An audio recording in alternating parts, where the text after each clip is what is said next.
Nanoodin ko. Okay. Swak acknowledgement receipt pa. Nabuha kang buel eh. Ito na, desan. Ngin ko to. Nyari kasi kakailangan ako kailangan. Natatago na ako.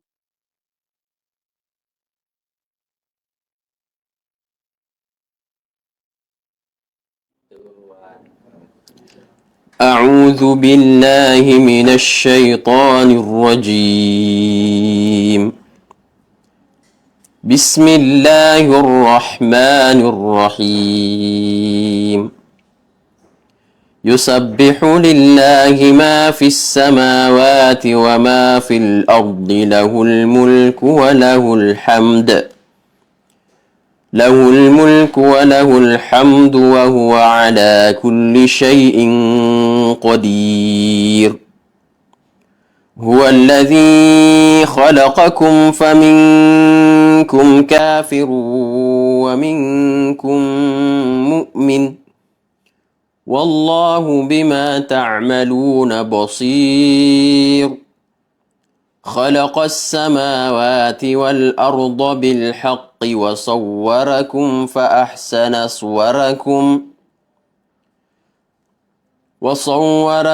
فأحسن صوركم وإليه المصير يعلم ما في السماوات والأرض ويعلم ما تسرون وما تعلنون والله عليم بذات الصدور ألم يأتكم نبأ الذين كفروا من قبل فذاقوا وبال أمرهم ولهم عذاب أليم ذلك بأنه كانت تأتيهم رسلهم بالبينات فقالوا أبشر يهدوننا فكفروا وتولوا ذلك بأنه كانت تأتيهم رسلهم بالبينات فقالوا أبشر يهدوننا فكفروا وتولوا واستغنى الله والله غني حميد زعم الذين كفروا أن لن يبعثوا قل بلى وربي لتبعثن ثم لتنبؤن بما عملتم وذلك على الله يسير فآمنوا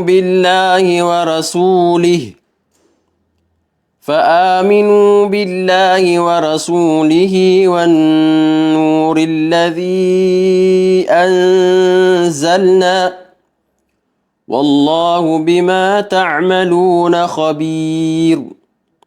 Assalamualaikum warahmatullahi wabarakatuh. Isang mapagpalang araw po sa ating lahat.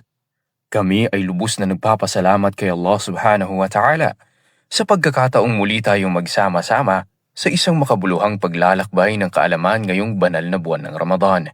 Hilingin natin kay Allah ang kanyang tawfiq at baraka sa bawat aral na ating mapakikinggan at may sasabuhay. Muling nagbabalik ang isa sa mga flagship programs ng Al-Jalis As-Salih The Good Companion Incorporated, ang Golden Goals of Ramadan, at ngayong taon ay hatid namin ang As-Salaf As-Salih Series 2, The Imams of Hadith. Sa seryeng ito, tututukan natin ang buhay, sakripisyo at pamana ng mga dakilang imam ng hadith. Ang mga taong nag-iingat, nagsasaliksik at nagsakripisyo upang mapanatiling dalisay ang mga salita at gawain ng Propeta Muhammad sallallahu alaihi wasallam. Ang seryeng ito ay naglalayong buhayin muli ang pamana ng mga Salaf as-Salih sa pamamagitan ng pag-aaral sa mga imam ng hadith. Mga haligi ng kaalaman na naging daan upang makarating sa atin ang sunna ng may katapatan at katiyakan. Layunin ng programang ito na palalimin ang ating pag-unawa sa kahalagahan ng hadith sa Islam at sa buhay ng isang Muslim. Ipakilala ang mga imam ng hadith bilang huwaran ng ikhlas, tiyaga at disiplina sa paghahanap ng kaalaman. Hikayatin ang mga kalahok na pahalagahan ang sunna at isabuhay ito sa araw-araw, lalong-lalo na sa buwan ng Ramadan. At panghuli, palakasin ang ugnayang espiritual ng komunidad sa pamamagitan ng sama-samang pagkatuto at pagninilay. Ang programang ito ay hindi lamang serye ng mga lektura, kundi isang paanyaya na kumunek muli sa ugat ng ating pananampalataya sa pamamagitan ng mga taong nag-alay ng kanilang buhay para sa katotohanan. Bilang bahagi ng ating layuning palaganapin ang kaalaman, inaanyayahan ang lahat na makilahok sa Reshare and Reflect Contest. Contest Mechanics. Una, ibahagi sa iyong Facebook page timeline ang episode na inyong napanood. Pangalawa, siguraduhing nakaset sa public ang inyong post. Pangatlo, magbigay o maglagay ng maikling pagninilay o aral na inyong natutunan mula sa episode. Pang-apat, gumamit ng #AlJalisAsSaleh, #GGR2026, #Imams of Hadith. Pang-lima, kailangang maibahagi ang post sa mismong araw ng live episode. Pang-anim, ang may pinakamahusay na pagninilay o aral ay makatatanggap ng mobile load. At bilang panghuli, may pagkakataong manalo ng grand prize ang mga nakapagbahagi ng lahat ng episodes hanggang sa huling araw ng Ramadan. Sa oras na ito, lilipat na tayo sa ating lecture proper. Siguraduhin na nakahanda na ang inyong mga papel at ballpen para sa pag-note-taking. Mayroon tayong mga itinilagang individual mula sa aming mga facilitator upang mag-note-taking na makikita sa inyong screen upang matulungan kayo sa pag-record ng mga mahalagang impormasyon. Makinig po tayo sa ating itinilaga na tagapagsalita sa episode na ito. Sheikh Abdullah Pundogar na tatalakay sa paksang Imam Muhammad ibn Yazid ibn Majah. Falyatafaddal, ya Sheikh.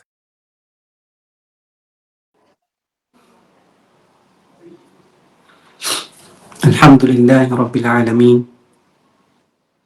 وبه نستعين وعليه نتوكل والصلاة والسلام على نبينا محمد وعلى آله وأصحابه ومن تمسك بسنته إلى يوم الدين أما بعد السلام عليكم ورحمة الله وبركاته.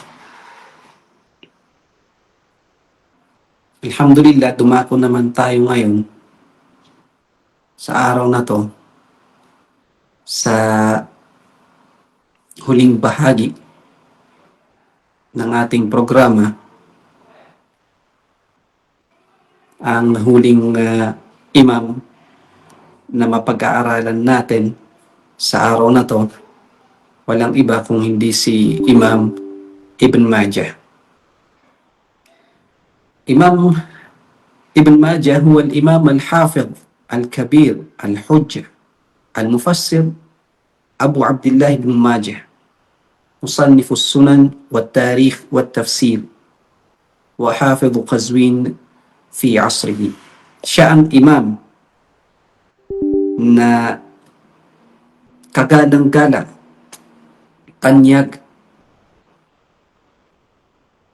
malaking imam na mufassir Abu Abdullah ibn Majah na may akda at sulat ng sunan, tarikh at tafsir. At kasama siya sa mga huffaz ng Qazwin. Isa siya sa mga pinakatanyag na mga hafiz na kasaulo sa Qazwin, sa kanilang lugar. Ang kanyang kunniya, palayaw ay Abu Abdullah. Ang kanyang pangalan ay Muhammad ibn Yazid ibn Majah الربعي القزويني. قال القاضي أبو يعلى الخليلي كان أبوه يزيد يعرف بماجة وولاؤه لربيعة. sinabi ni Al-Qadi Abu Ya'la na ang kanyang ama na si Yazid ay kilala bilang Majah. Kaya tinawag siyang Ibnu Majah, anak ni Majah. May mga nagsasabi rin na ang kilala bilang Majah ay ang kanyang ina. At doon na iugnay itong si Imam Abu Abdillah na anak ni Majah. At may mga ulama tayo na ang kanilang mga nakuhang pangalan ay mga pangalan ng kanilang ina. Pero ang masyhur, ang sikat ay itong si Majah ay ang tatay ni Abu Abdillah Muhammad ibn Yazid. Si Yazid, ang kanyang ama, ay kilala bilang Majah. Wa wala'uhu masyhur biwala'ihi li Rabi'ah, kasama sa mga ulat ng Rabi'ah. Qala Ibn Khalikan, Majah bifathil mim wal jim wa bainahuma alifun wa fil akhiri haun sakina wa huwa laqab walidihi Yazid kama naqalahu Abdul Karim al-Rafi'i fi akhbari Qazwin wa kazalika qala Abu Ya'la al-Khalili. Ang pagbasa ng kanyang pangalan o ang pagsulat ng kanyang pangalan ay Majah. Mim, fatha, pagkatapos ay mad ito, pagkatapos ay jim na fatha, pagkatapos naman ay ha, sakina. May mga nagsusulat ng pangalan niya na ta al-marbuta ang sinusulat, Majah. Ito rin ang isa sa pagkakasulat ng kanyang pangalan. Pero ayon sa ating sheikh na ito, si Ibn Khalikan, ang may akda ng Wafayat al-A'yan, at nasabi ni Al-Qadi Abu Ya'la al-Khalili, ang tamang pagsulat dito ay ha sakina, Majah, ha sakina. Yung pangalan naman niya na Ar-Raba'i, bifathir ra wal ba al-muwahhada, yung kanyang pangalan na Raba'i, nisba ila Rabi'ah, ay nisba, nakaugnay doon sa kay Rabi'ah. At ang Qazwini naman, Qazwini, bifathil qaf wa sukuniz zay wa kasril waw wa sukunil ya al-muthanna min tahtiha wa ba'daha nun. Hadhihi nisba ila Qazwin. Ito ay nisba sa Qazwin. Itong Qazwin ay min ashhari muduni Iraq al-Ajam, isa sa pinakatanyag na lungsod sa Iraq al-Ajam. Ang tawag dito ay Iraq al-Ajam, pero ito ay sa Persia. Ang Persia ay karamihan ngayon ng ay sa sa Iran. Wa kanat tusamma bil Farisiyya Kashwin. Ang tawag sa kanya sa Persia ay Kashwin. Pero ang mga Arabo ay binibigkas nila itong Qazwin, at ito na yung kumbaga kumalat na at naipangalan sa kanya, Qazwin. Ang lungsod na ito, ang Qazwin, ay matatagpuan ngayon sa hilagang kanluran ng Tehran. Ang Tehran ay ang kabiserya ng Iran, ang kapital ng Iran, na may layong 100 milya mula sa Tehran. Noong unang panahon, ito ay isa sa pinakamahalagang sugur ng mga Muslim. Sugur, yung mga hangganan na pangdepensa ng mga Muslim.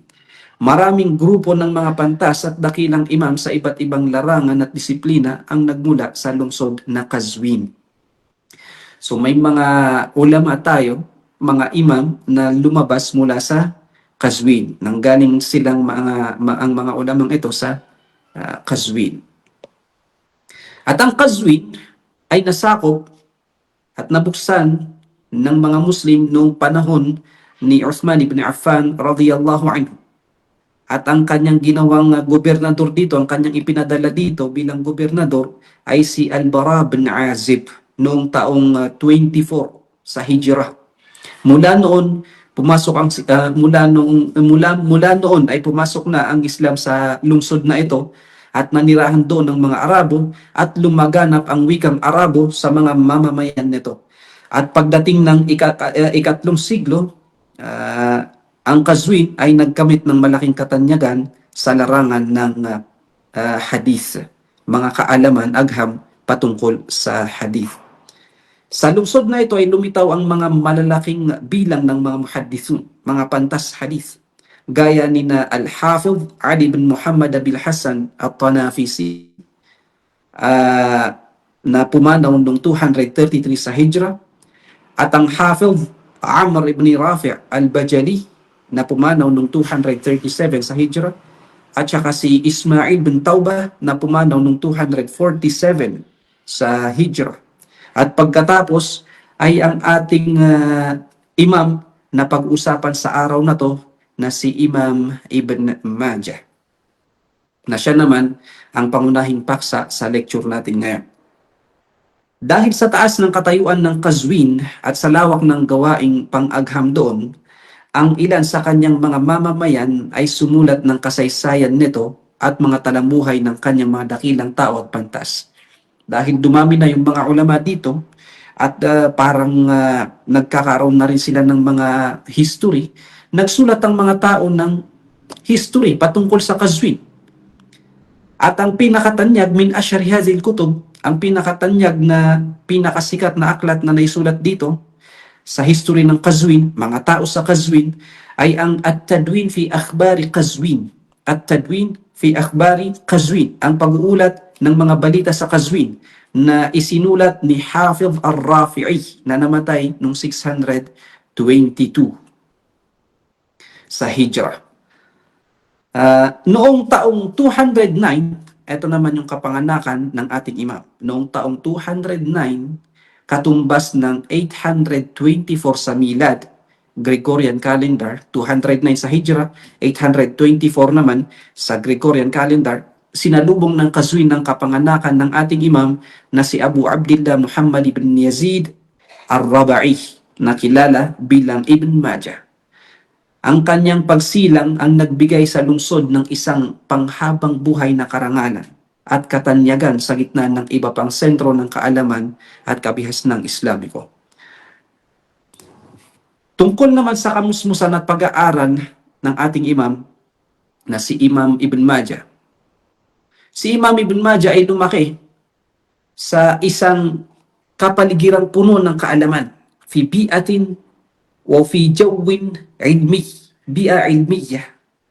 Hindi lamang si Abu Abdillah ibn Majah ang nag-iisang nagbigay halaga sa pag-aaral mula sa pamilya ni Yazid, na kilala bilang Majah. Sa pamilya, mga anak at pamilya na itong si Yazid, na kilala bilang Majah, ay marami ang mga nag-aral sa kanila at nagsaliksik ng kaalaman. Sa katunayan, marami pang ibang miyembro ng pamilyang ito ang lumitaw at nakilala rin sa kanilang galing sa kaalaman at sa fiqh. Faqad kana lahu ikhwatun zakara ba'duhum sahib ibn Majah, Ja'far ibn Idris al-Qazwini. Ang nagbanggit sa mga kapatid ni Imam Ibn Majah ay ang kanyang kasama na si Ja'far ibn Idris al-Qazwini. At ito yung mga kapatid ni Ibn Majah na nagsaliksik din ng kaalaman at nakilala bilang mga imam din sa kanilang mga larangan. Si Abu Bakr at saka si Abu Abdillah. Wa dhakara al-Khatib al-Baghdadi aydan min ikhwatihi, kasama sa mga kanyang kapatid din na nakilala rin sa pagiging imam ay si Abu Muhammad al-Hasan ibn Yazid, na ito ay nabanggit ni Al-Khatib al-Baghdadi sa kanyang kitab na Tarikh Baghdad. At sinabi ni Ar-Rafi'i sa kanyang kitab na Tadwin fi Akhbari Qazwin, itong si Abu Muhammad al-Hasan ibn Yazid ay min thiqati syuyukh, kasama sa mga mapagkakatiwalaang mga guro, thiqat asyuyukh. Etong huling nabanggit, si Abu Muhammad al-Hasan ibn Yazid ay may mga anak na sumikat din sa pagiging imam, mga pamangkin ni Ibn Majah, na sina Abul Hasan Ahmad, at may apo rin siya, si Ibn Majah, may apo rin siya na nagngangalang Muhammad ibn Hamza ibn al-Hasan, na inilarawan ni Rafi'i na nagmula sa bahay ng kaalaman at hadith, Bait al-Ilm wal Hadith. May isa pa siyang apo, si Ibn Majah, na nagngangalang Ali ibn Ahmad ibn al-Hasan. Gayunpaman, ang kanilang pinuno, ang pinaka nangunguna sa kaalaman at pinakatanyag at pinakasikat sa kanilang lahat ay walang iba kundi ang ating imam na si Imam Ibn Majah rahimahumullah subhanahu wa ta'ala. At si Ibn Majah ay mayroon ding mga supling. Binanggit ng kanyang kasama na si Ja'far bin Idris, ang anak nito na si Abdullah, nung ikinwento niya ang tungkol sa pagkamatay at paglilibing kay Ibn Majah. Si Ibn Majah ay lumaki na may pagmamahal sa mga kaalamang pangrelihiyon, sa pangkalahatan. Yung mga kaalaman, mga ulum patungkol sa Sharia ay minamahal ng ating imam. Wa ala wajhin khusus sa hadith, ang pagmamahal niya sa hadith bilang partikular. Sinimulan niya ang kanyang paglalakbay sa pamamagitan ng pagmemorya sa banal na Quran. Ang paglalakbay niya sa kaalaman, sinimulan niya ito sa pagsasaulo ng Quran. At ganun naman sa karamihan ng mga imam na bata pa lamang sila ay sa murang edad ay naisaulo na nila ang Quran.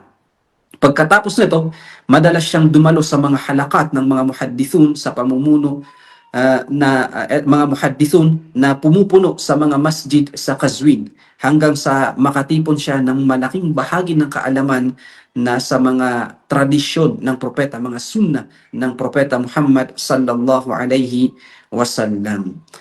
Dahil ang isang tao habang lalong dumarami ang kanyang kaalaman, ay lalo niyang napagtatanto ang kanyang kakulangan, ang kanyang pagiging jahil.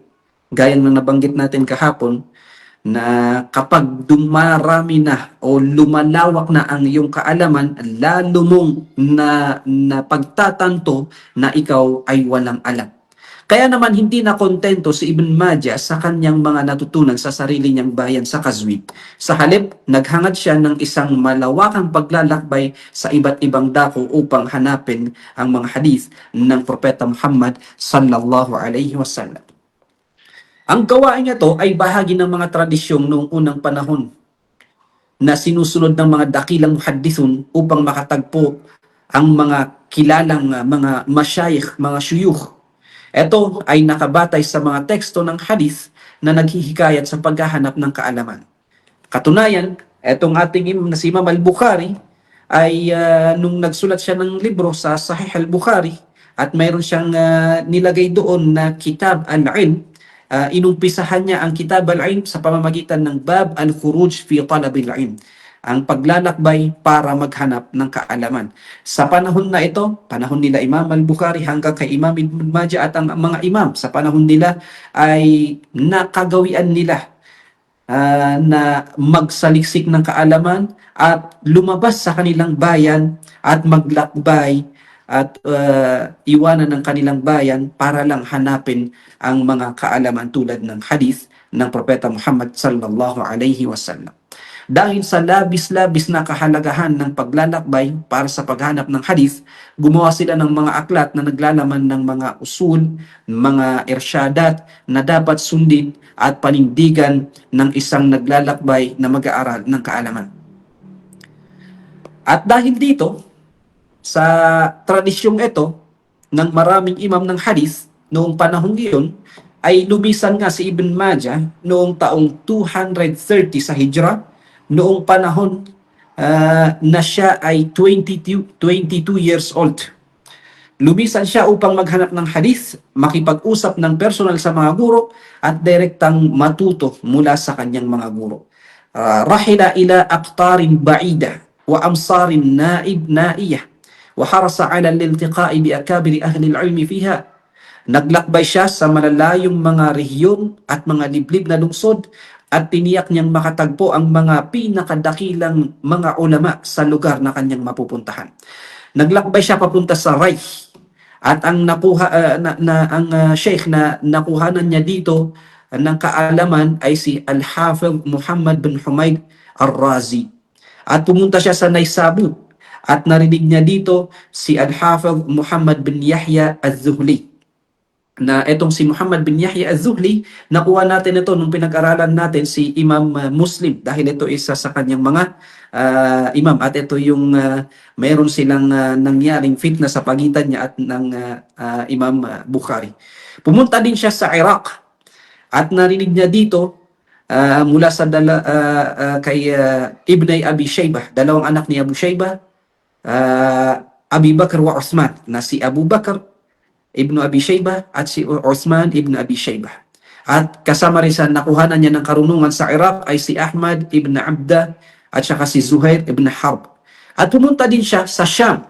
At ang nakuhanan niya dito ng karunungan ay si Hisham ibn Ammar at saka si Muhammad ibn al-Musaffah na kilala bilang Duhaim. O di kaya ay si kasama rin si Ad-Duhaim. At pumunta din siya sa Misr, sa Egypt. At dito niya nakasalamuha at napagkuhanan ng karunungan si Abu Tahir ibn Sarh at saka si Muhammad ibn Rumah at si Yunus ibn Abdil A'la. At pumunta siya sa Hijaz, Makkah at Madinah. Sa Makkah, na-meet niya dito si Ibnu Abi Umar wa Abi Marwan al-Uthmani. Sa Madinah naman ay si Ibrahim ibn al-Munzir al-Hizami at saka si Abu Mus'ab az-Zuhri. At marami pa siyang mga nakasalamuha at napagkuhanan ng kaalaman ng mga ulama dahil nakagawian ng mga tao sa panahon na to ang pagkuha sa maraming mga ulama. Isa sa mga nagtala ang kanyang mga naging sheikh ay humigit 300 na mga syuyukh. وقد التقى في رحلته هذه بعدد من الفقهاء أيضا. Mayroon din siyang mga napagkuhanan ng karunungan patungkol sa fiqh. Katulad ni Harmala ibn Yahya at Tujaybi at saka si Ar-Rabi' ibn Sulaiman al-Muradi na kasama ni Imam Shafi'i, mga Shafi'i. Wa Yunus ibn Abdil A'la, ito namang si Yunus ibn Abdil A'la ay kasama sa mga fuqaha al-Maliki, al-Faqih al-Maliki. At itong si Yunus ibn Abdil A'la min syuyukh al-Iqra, kasama rin sa mga syuyukh sa pagbabasa sa qiraan ni Nafi' ibn Abdurrahman wa Hamza ibn Habib az-Zayyad. At itong dalawang ito ay kasama sa mga al-Qurra as-sab'a, yung 7 pagbabasa. Wa min syuyukh al-Iqra alladhina laqiyahum aydan, kasama rin sa mga syuyukh ng mga pagbabasa na nakasalamuha at napagkuhanan din ng kaalaman ni Ibn Majah ay si Abdullah ibn Ahmad bin Bashir ibn Zakwan, kasama rin sa mga ahad ruwat al-asbat an Ibn Amir al-Dimashqi ahad as-sab'ah. Ang pagkakalat ng mga pantas, pagkakalat ng mga pantas sa iba't ibang lungsod at ang kanilang mga speciality sa mga kaalamang wala sa iba, ito ang naging miksa para sa mga matatalinong mag-aaral na maglakbay patungo sa kanila. Dahil kumbaga kung kaalaman patungkol sa fiqh, nandyan si Imam Ahmad, matatagpuan halimbawa sa Baghdad, sa Iraq, nandyan si Imam Malik na matatagpuan sa sa Madina, nandyan ng ibang mga imam, nandyan yung mga imam sa tafsir na dito sa lugar na to, imam sa hadith na matatagpuan sa lugar na to, katulad ni Imam al-Bukhari sa Bukhara, ni Imam Muslim sa Naisabur. Yun yung naging dahilan kung bakit ang mga estudyante, ang mga mag-aaral ay naglalakbay patungo sa mga guru na ito. Pinupuntahan nila ang mga lugar kung saan naninirahan ang mga shaykh na ito, habang itinuturing nila na madali ang mga mahihirap na hamon at tinitiis nila ang mga paghihirap at namumuhay ng may kakontentuhan sa mga kakaunting yaman na nakukuha nila dahil sila ay naglalakbay. Lahat ng ito ay bilang pagtugon sa tawag ng Allah subhanahu wa ta'ala. فَلَوْلَا نَفَرَ مِنْ كُلِّ فِرْقَةٍ مِّنْهُمْ طَائِفَةٌ لِيَتَفَقَّهُوا فِي الدِّينِ وَلْيُنذِرُوا قَوْمَهُمْ إِذَا رَجَعُوا إِلَيْهِمْ لَعَلَّهُمْ يَحْذَرُونَ. Na ipinag-uutos ng Allah subhanahu wa ta'ala na may mga grupo sa inyo na maglakbay at kumuha ng kaalaman at pagbalik nila sa kanilang lugar ay tuturuan nila ang kanilang mga pamilya sa mga kaalaman na naigib nila. وَلِتَحْقِيقِ رِضْوَانِ اللَّهِ وَرَغْبَتِهِمْ فِيمَا عِنْدَهُ مِنَ الثَّوَابِ وَالْأَجْرِ. At upang makamit din ang kaluguran ng Allah subhanahu wa ta'ala dahil sa kanilang paghahangad sa gantimpala na nasa Kanya, na kay Allah subhanahu wa ta'ala. Noong panahon yun ay bihirang makatagpo ng isang talib al-ilm na walang ginawang paglalakbay para sa pag-aaral. Bibihira lang kapag sinabing ito ay totoong imam, talib al-ilm, karamihan sa kanila talaga ay iniwan ang kanilang mga lugar at naglakbay para magsaliksik ng kaalaman. Sa kabilang banda, si Ibn Majah ay hindi nakamit ang antas ng katanyagan na natamo ng kanyang mga kasabayan, gaya ni Imam Abu Dawud, Imam Tirmidhi, Imam Nasai, lalong-lalo na sina Imam Al-Bukhari, Imam Muslim, Imam Ahmad at Imam Malik. Kaya naman, kapag ang mga dalubhasa sa kaalaman ay sumusulat ng kanyang talambuhay ni Imam Ibn Majah, hindi nila binabanggit ang mga papuring gaya ng ibinibigay nila sa iba, katulad ng mga nabanggit nating mga imam. Ito ay dahil sila, ang mga ulama na to, ay hindi nakatagpo kay Ibn Majah ng kasing daming mga bakas o kontribusyon gaya ng sa iba. At hindi rin nila nakita sa kanya ang kasing lawak na kaalaman na nakita nila sa mga nabanggit natin. Si Imam Bukhari, Imam Muslim, Imam Abu Dawud at Tirmidhi, Al-Nasai, marami silang libro. Hindi lang sa hadith, marami pa silang naisulat na mga libro. Yung iba pa sa mga imam na to, katulad ni Imam Abu Dawud at Tirmidhi al-Nasai, mga fuqaha, mayroon ding mga kaalaman sa fiqh. Samantalang si Imam Malik at Imam Ahmad naman, may sulat sila sa hadith at tanyag din sila sa fiqh at aqidah. Mga ulama, kumbaga napakarami nilang naisulat. Napakarami nilang mga estudyante. At yung mga nila, naisulat nila ay nanatili at hindi nawala. Samantalang ang ating imam ngayon na si Ibn Majah, parang yung kanyang kaalaman ay naging focus lang sa hadith dahil yung kanyang ibang kaalaman ay nawawala. Sa katunayan din, ang 7 nabanggit natin, mga imam, ay nakakahigit din kay Imam Ibn Majah sa aspeto ng kaalaman, sa kabutihan at impluwensya. Marami silang mga naging estudyante na sila yung nagpakalat sa mga karunungan ng ating mga aimah. Kaya kapag nagsusulat sila ng mga talambuhay ng mga imam, makikita natin na may pinakamaikling talambuhay ay itong ating imam na to na si Imam Ibn Majah. Dahil nga, kakaunti yung, kumbaga, yung nakuhang athar o naging bakas ng imam na to. Kumpara doon sa 7 imam, hindi kumpara sa mga ibang imam. Dahil yung 7 imam na nabanggit na yun, napakalaki ng naiambang nila sa relihiyon. At walang Muslim na hindi nakakakilala sa 7 nabanggit natin dahil yung kanilang mga aklat, yung kanilang pangalan ay talagang kumalat. Dahil dito, binanggit ng ilang dalubhasa na ang unang taong nagbilang kay Ibn Majah kasama ang 5 pangunahing aklat at ginawa siyang pang-anim. Ang unang 5 aklat ay yung kay Imam Al-Bukhari, Imam Muslim, kay Imam Abu Dawud, at Tirmidhi, An-Nasai. Yung 5 yon. Noon, etong 5 lang ang ginagawa nilang basehan. At hindi kasama yung kay Ibn Majah. Pero, sa pangunguna, dahil inunahan ng taong ito na isama si Imam Ibn Majah dito sa 5 librong ito, at yun na ang sinundan ng mga ulama. At siya ay si Muhammad ibn Tahir al-Maqdisi sa kanyang aklat na Shurut al-A'imma as-Sittah. Doon sa kanyang pagsusulat ng libro, Shurut al-A'imma, ano nga ba ang mga kondisyon ng mga imam na to sa pagsusulat ng hadith, paano magiging correct ang hadith na to o bakit nila isusulat sa librong ito. Ngayon, ang binanggit ni Muhammad bin Tahir al-Maqdisi, hindi lang 5, ginawa niyang pang-6 itong si Ibn Majah. Sinundan naman nito ni Abdul Ghani al-Maqdisi sa kanyang aklat na Al-Kamal fi Asma'ir Rijal.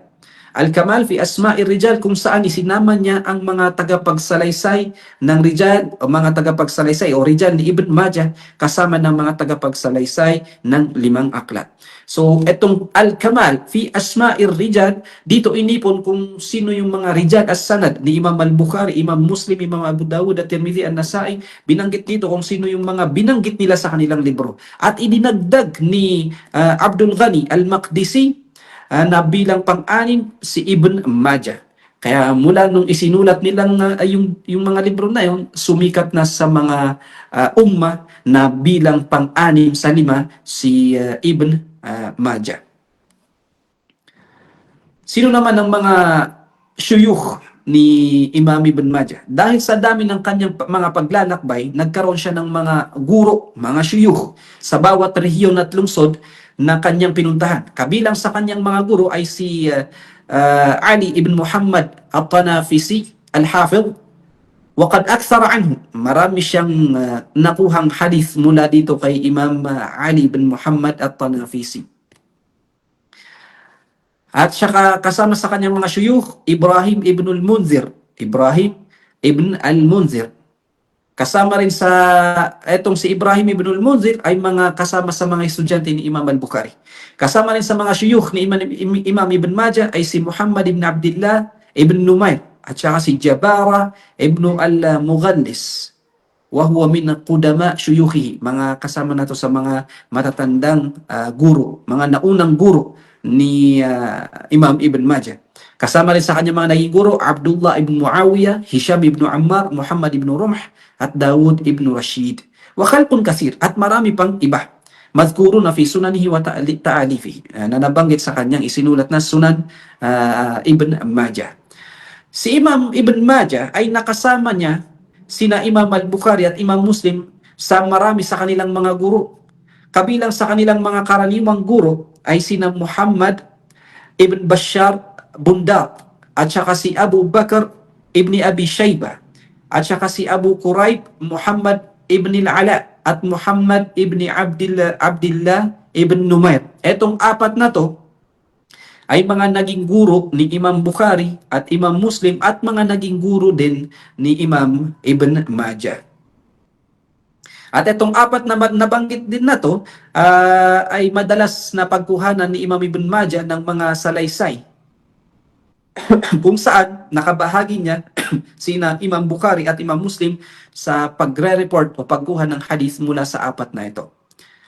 Wa aksara aydan, marami rin siyang isinalaysay mula kay Imam Muhammad ibn Yahya az-Zuhli at kay Ali ibn Muhammad at-Tanafisi at Abdurrahman ibn Ibrahim ad-Dimashqi al-ma'ruf bi Duhaym wa Muhammad bin Rumh al-Misri wa Muhammad bin Sabbah al-Jarjarai wa Hisham ibn Ammar. Kasama yan sa mga guro ng ating imam na si Imam Ibn Majah. Itong si Imam Muhammad ibn Yahya az-Zuhli, yan din yung imam at na naging sheikh din ni Imam Muslim. At pagkatapos ng isang mahirap na paglalakbay na tumagal ng higit sa 15 years, bumalik si Imam Ibn Majah sa Qazwin at nanirahan doon. At itinuon niya ang kanyang sarili sa pagsusulat at pag-aayos ng mga aklat. Pati na rin sa pagtuturo ng hadith matapos kumalat ang kanyang katanyagan at dagsain siya ng mga mag-aaral mula sa iba't ibang lugar. Ang mga estudyante naman ni Imam Ibn Majah, ang gawaing mga kaalaman ni Ibn Majah ay hindi lamang natatapos sa pagsusulat ng mga libro. Sa halip, lumampas pa ito sa pagtuturo, pagbibigay ng mga lecture, mga aralin. Ang pinakasikat sa mga nagsalaysay mula sa kanya at nag-aral sa ilalim ng kanyang pangangasiwa ay itong mga mababanggit natin. Si Ali ibn Sa'id ibn Abdullah al-Ghudani, Ibrahim ibn Dinar al-Jarashi al-Hamadani, Ahmad ibn Ibrahim al-Qazwini, Abu Tayyib Ahmad ibn Rawh, Ishaq ibn Muhammad al-Qazwini, Ja'far ibn Idris, Al-Husayn ibn Ali ibn Barraniyad, Abu Dawud Sulaiman ibn Yazid al-Qazwini, Abu Ja'far Muhammad bin Isa, at Abu Hasan al-Qattan Ali ibn Ibrahim ibn Salma al-Qazwini al-Hafidh. At itong si Abu Hasan al-Qattan Ali ibn Ibrahim bin Salma al-Qazwini, huwa ashharu ruwatis sunan. Siya ang pinakasikat na tagapagsalaysay ng Sunan Ibn Majah. At ang kanyang version na ang ginagamit at laganap sa mga dalubhasa sa kaalaman, mga ahlul ilm. At kung hindi dahil dito kay Abu Hasan al-Qattan, ang aklat na sunan ay hindi makakarating sa atin ng may ganitong kaayusan at kabuuan. Ang kanyang riwaya, si Imam Abu Hasan al-Qattan, ang estudyante ni Imam Ibn Majah, ang kanyang riwaya, ang nagsilbing pinagmulan o basihan na pinagkukuhanan natin ngayon ng pagbabasa at pagsusuri sa Sunan Ibn Majah. Kasama rin sa kanyang mga naging estudyante, Abu Amr Ahmad ibn Muhammad ibn Hakim al-Madani al-Asbahani wa Abu Bakar Hamid al-Abhari. Mapapansin natin dito sa kanyang mga estudyante na marami sa kanila yung Qazwini. Yan yung palatandaan na si Imam Ibn Majah ay najaha fi ta'sisi madrasatin hadithiyah. Nagtagumpay siya sa pangangasiwa ng madrasa hadithiyah sa kanilang lugar, sa Qazwini. Dahil marami siyang mga naging sikat na estudyante, ito nga mga kanyang mga naging estudyante, mga tanyag na estudyante, karamihan sa kanila ay Qazwini. Ibig sabihin, nakuha itong si Imam Ibn Majah, nung bumalik na siya sa Qazwin, ay talagang nung nag-umpisa siya sa pagtuturo ay marami siyang naging tanyag na estudyante. Ano ang mga tingin ng mga ulama kay Imam Ibn Majah?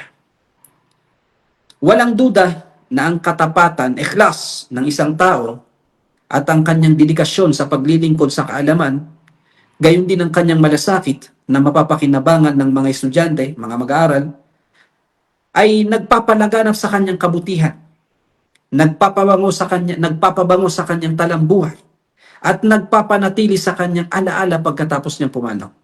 Si Ibn Majah rahimahullahu ta'ala ay isa sa mga hinahangaan at pinupuri ng mga ulama, mga dalubhasa sa kaalaman, dahil sa kanyang karunungan, kahusayan, at mga yung kanyang ikhlas, dedikasyon sa kanya ring karunungan at kaalaman.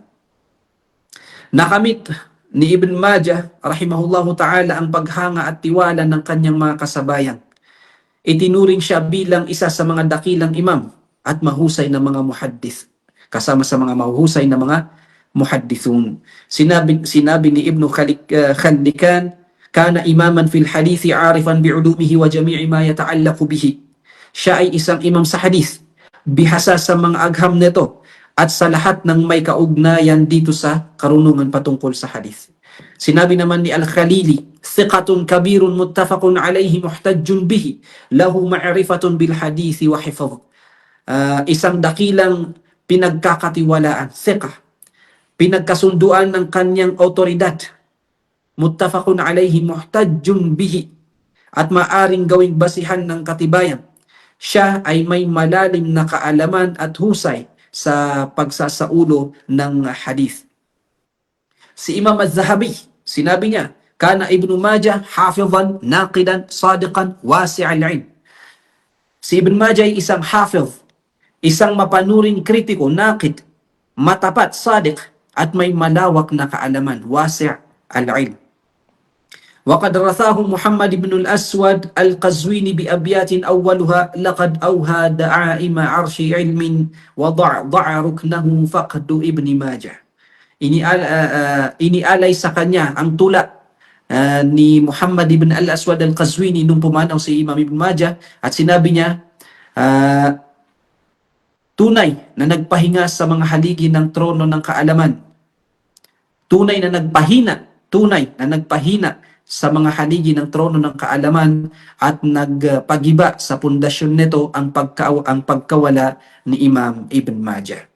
Sinabi naman ni Abdul Karim ibn Muhammad al-Rafi'i sa kanyang libro na Tadwin fi Akhbaril Qazwin, imamun min a'immatil muslimin, kabirun mutqinun, maqbulun bil ittifaq.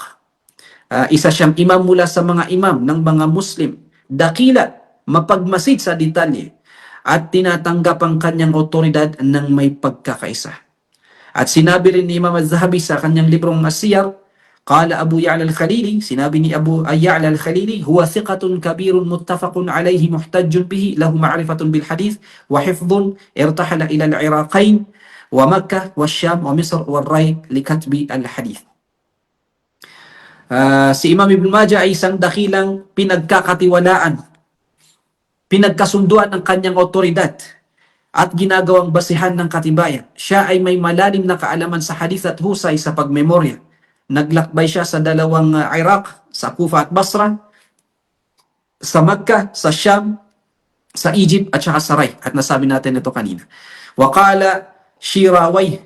Sinabi naman ni Shiraway, min a'yanil a'imma min ahli Qazwin, Muhammad ibn Yazid ibn Majah, Abu Abdullah al-Qazwini al-Hafiz. Kabilang sa mga tanyag at piling imam mula sa mga mamamayan ng Qazwin ay si Muhammad ibn Yazid ibn Majah, si Abu Abdullah al-Qazwini na isang hafiz. At sinabi naman ni Al-Mizzi, Muhammad ibn Yazid al-Rabai maulahum, Abu Abdullah ibn Majah al-Qazwini al-Hafiz, sahibu kitab al-Sunan, dhul tasanif al-nafi'a wal rihlati al-wasi'a. Si Muhammad ibn Yazid al-Rabai, si Abu Abdullah ibn Majah al-Qazwini na isang hafiz, ay may akda ng aklat na sunan. Siya ay may-ari ng mga kapakipakinabang na mga sulatin at ng mga malawak na paglalakbay, ar-rihla al-wasi'a. Sa panahon nila, kapag sinabing al-hafiz, ay totoong hafiz. Katulad ng pagsasalarawan kanila, Imam al-Bukhari, Muslim at yung mga nauna, pag sinabing hafiz ay totoong nakakasaulo talaga. Sinabi ni Ibn al-Athir, kana aqilan imaman aliman. Siya ay isang taong matino, marangal, isang imam at isang dalubhasa.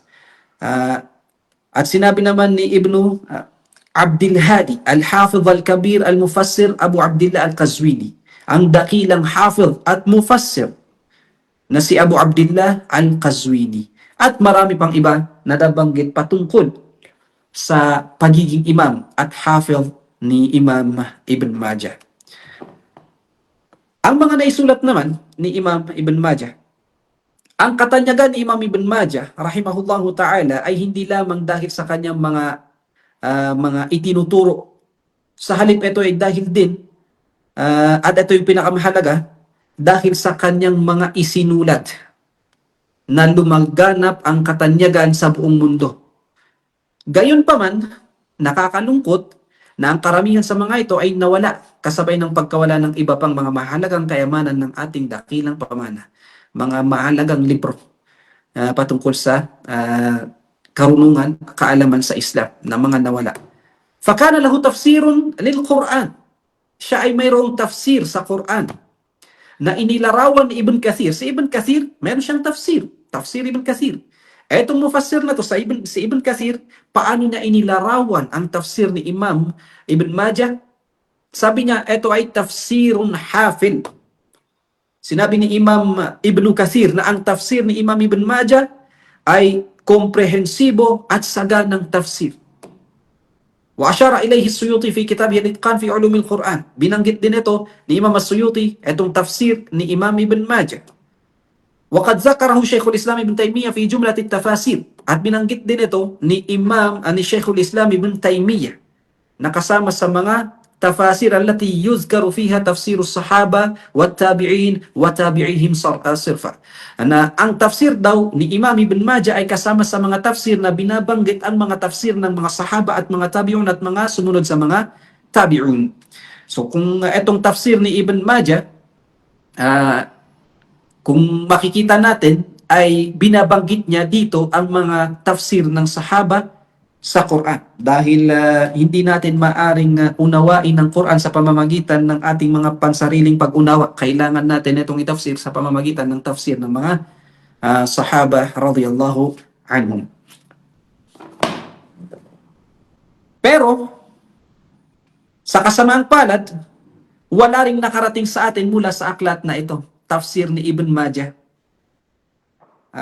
Hindi umabot sa atin at ang malaking hinala ay nawala ito kasama sa marami pang ibang aklat noong panahon ng pananalakay ni Timor Link noong taong 853 Hijrah.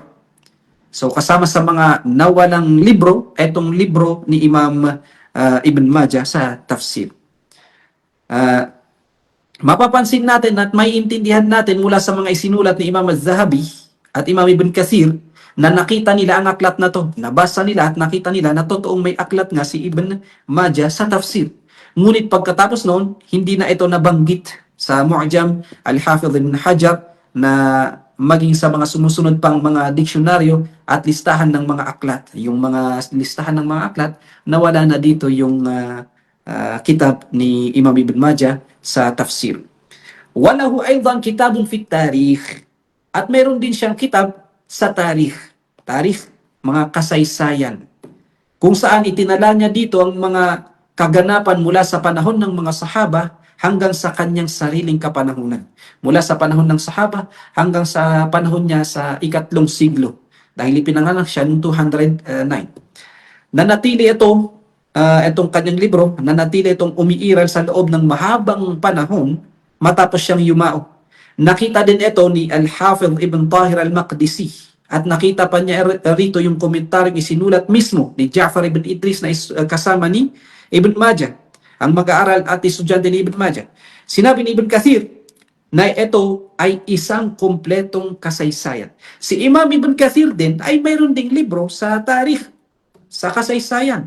At ang pagsasalarawan niya sa libro ni Imam Ibn Majah sa tarikh, ito ay tarikh kamil, kumpletong kasaysayan. At inilarawan naman ni Ibn Khallikan bilang isang magandang kasaysayan. Si Ibn Khallikan ay meron ding libro sa tarikh, ang Wafayat al-Layan.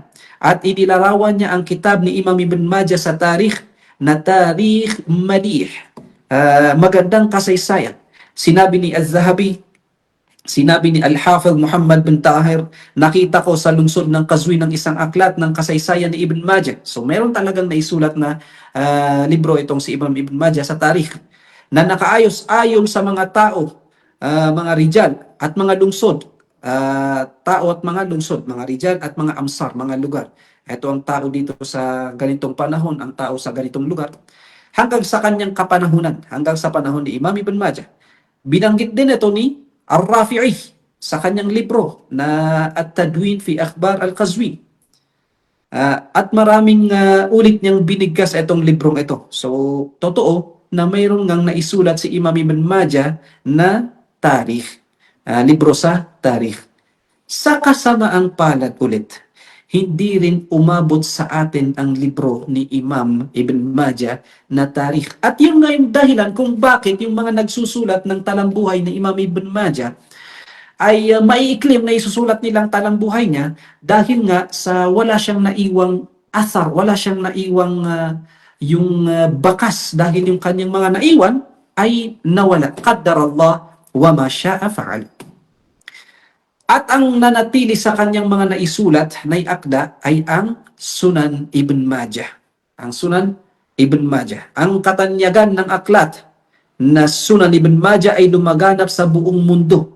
At sa pamamagitan nito ay nakilala na at naging tanyag si Ibn Majah dahil sa kanyang aklat na Sunan Ibn Majah. Sinakop nito ang kilalang posisyon sa gitna ng mga dakilang hafidh at muhaddithun. Ito ang pinakadakila, pinaka-importante at pinaka-tatagal na akda niya sa paglipas ng panahon. Itinuturing ang aklat na ito bilang ika-4 sa mga kilalang aklat ng Sunan, Abu Dawud, Tirmidhi, Nasa'i, Ibn Majah. At nagsisilbing kompleto sa 6 na aklat, kasama na si Imam Al-Bukhari at Imam Muslim. Ang mga ito ang pangunahing sanggunian at bukal ng marangal na sunnah ng propeta Muhammad sallallahu alaihi wasallam. Noong unang panahon, itinuturing ng mga nauunang ulama na 5 lang ang mga pangunahing aklat at hindi dito kabilang ang Sunan Ibn Majah. Ngunit isinama ito ng mga huling ulama sa loob ng 6 na pinagtibay na aklat. At sinabi nga natin ng unang nagpasok sa Sunan Ibn Majah kasama ng 5 aklat ay si Muhammad bin Tahir Al-Maqdisi. Sumulat siya ng isang sanaysay tungkol sa mga pamantayan, syurut, al-a'imma, as-sitta, ng 6 na imam, syurut ng 6 na imam.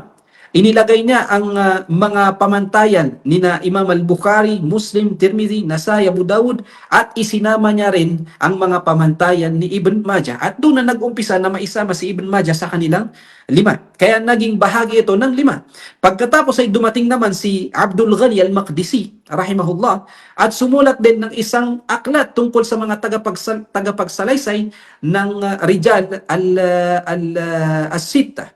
Al-Kamal fi Asma'ir Rijal, na inipon niya dito ang mga tagapagsalaysay ni na Imam Bukhari, Muslim, Abu Dawud, Tirmidhi, Nasai, at isinama niya rin dito yung mga rijal as-sanad ni Imam Ibn Majah. At mula doon na nag-umpisa na maisama ang pangalan ni Imam Ibn Majah dito sa 5 libro. Pinag-aralan ng mga ulama kung alin sa dalawang akda ang dapat nga ba maging ika-anim sa aklat na mga aklat ng sahih doon sa Al-Kutub as-Sittah. Saan nga ba ang mas dapat mailagay doon? Yung Muwatta ni Imam Malik o ang Sunan Ibn Majah? At sinagot ito ng dakilang muhaddis na si Abdul Ghani An-Nabulusi sa panimula ng kanyang aklat na Zakair al-Mawaris fi dalala ala mawdi' al-hadith. Sinabi na nagkaroon ng pagkakaiba ng opinyon tungkol sa ika-anim na aklat. Para sa mga taga-silangan, al-Masyariqa, ito ay ang sunan ni Abu Abdullah Muhammad ibn Majah al-Qazwini. Para naman sa mga al-Magharibah, taga-kanluran, sinabi nila na dapat ang maisama dyan sa 5 yan ay ang Muwatta ni Imam Malik ibn Anas. Ngunit ang karamihan sa mga huling ulama ay nagkasundo na ang Sunan Ibn Majah ay mas nararapat kaysa sa Al-Muwatta. At ito ang ika-anim sa mga sahih. Sinabi rin ni As-Sakhawi na pinili ito kaysa sa Muwatta dahil sa dami ng mga karagdagang hadith, zawaid, na wala sa 5 aklat, hindi gaya ng Muwatta. Ang ibig sabihin, etong mga aklat na to, halimbawa, kasi may mga riwaya, halimbawa, may mga riwaya si Imam Bukhari na naikwento rin ni Imam Muslim, na naikwento rin ni Imam Abu Dawud, ni ganito, ni ganyan. At minsan may mga hadith na nakay Bukhari lang at Muslim, minsan may mga hadith na nakay Abu Dawud lang at Tirmidhi at Nasai, ganito, ganyan. Minsan, sa bawat isa sa kanila, mayroon silang mga sinasabing mga infirat. Infarad al-Imam Abu Dawud bihadha al-hadith masalan. Etong si Abu Dawud ay may hadith na binanggit sa kanyang libro na hindi nabanggit sa 5 libro na to. At kung titignan natin, maraming nabanggit si Ibn Majah na mga hadith na wala sa 5 librong ito. Wala sa mga libro, hindi rin naikwento at naisalaysay ni Imam Bukhari, Muslim, Abu Dawud, Tirmidhi, An-Nasai. Kaya ginawang pang-anim ang libro ni Imam Ibn Majah. At ang manhaj ni Ibn Majah sa kanyang aklat ay inayos niya ito ayon sa mga kutub, kitab fulan, at mga abwab. Bawat kitab ay may bab. Kitab fulan, bab kaza. Binubuo ito ng isang panimula at 37 na kitab at mayroong 1,500 na abwab na naglalaman ng 4,341 na hadith. Mula sa mga hadith na to, itong 4,341 na hadith, mula sa mga hadith na to, mayroong 3,002 na kapareho niyang itinala kasama ang may akda ng 5 aklat. So yung 3,000 na to, yan yung mga nabanggit din sa ibang libro. Hindi dito nag-iisa si Ibn Majah. Kumbaga nabanggit ni Ibn Majah at nabanggit din ng ibang imam sa kanyang libro. So 3,002 na kapareho niyang itinala kasama ang mga may akda ng 5 aklat. Habang siya ay naging bukod tangi sa pagtatala ng 1,329 na hadith na siyang mga karagdagan, mga zawaid sa mga matatagpuan sa 5 aklat. So meron siyang mahigit 1,000, 1,329 na hadith na hindi nabanggit sa 5 aklat. Hindi nabanggit sa 5 aklat. Kumbaga, etong 1,329 na hadith, kay Imam Ibn Majah lang natin makikita. Sa mga ito, itong mahigit 1,300, itong mahigit 1,000 na hadith, 428 na hadith ang may sahih, tumpak na isnad. 119 hadith ang may hasan, mabuting isnad. Ito ay tinutukoy din ni Imam Ibn Majah na nang sabihin niya siya ay naging bukod tangi sa maraming sahih na mga hadith.